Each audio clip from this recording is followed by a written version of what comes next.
Bienvenue sur FR Daily News. Notre actualité d'aujourd'hui parlera de « Demain nous appartient ».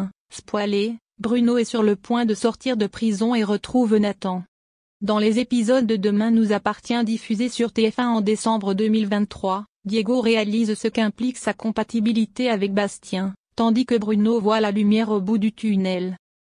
Alors que son père est toujours en fuite, Bastien attend désespérément une greffe de moelle osseuse dans Demain nous appartient sur TF1. Selon Benjamin, si est-il la seule solution qui l'aidera à guérir de la leucémie et à retrouver une vie normale. Le grand défi maintenant est de lui trouver un sponsor. John est compatible avec son fils, mais ne veut pas aller chercher l'échantillon. En fait, il pensait que s'il se rendait, la police l'enfermerait avant qu'il puisse voir son fils.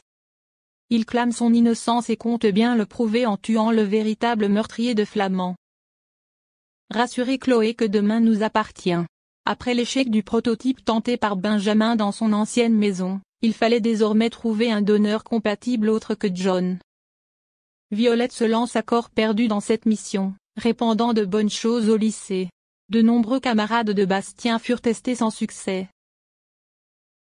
La lumière vient enfin de Diego, qui fait une prise de sang sans vraiment y croire. Benjamin vient enfin lui dire qu'il va très bien. Le lendemain, Diego réalisa ce que cela impliquait réellement. Il commence à paniquer à l'idée d'une intervention chirurgicale. Chloé essaie de le calmer. Les retrouvailles de Bruno et Nathan sur TF1. Au même moment, Soraya discute avec un de ses clients, Bruno.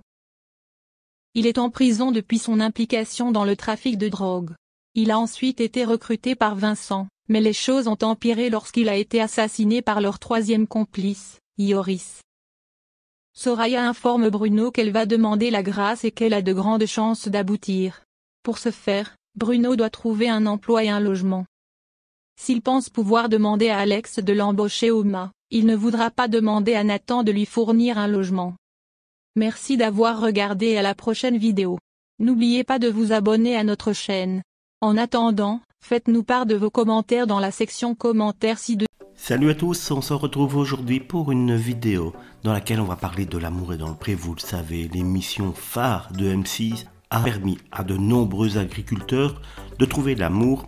Et il y a eu énormément de mariages et même de petits bébés qui sont arrivés grâce à l'émission, présentée maintenant depuis quelques années par Karine Le Marchand.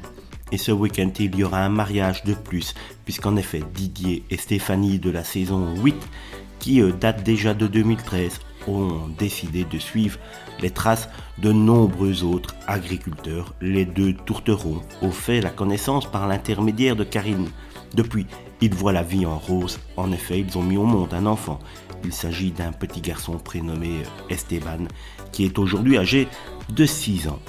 Il y a quelques semaines, au mois de janvier, Stéphanie expliquait à ses abonnés sur Instagram que Didier avait adopté Kylian, son enfant d'une première union. Ça y est, c'est officiel. Afin de protéger Kylian, Didier a pris la décision de l'adopter. À partir de ce jour, il est devenu officiellement son papa et il s'appellera Kylian Crépin.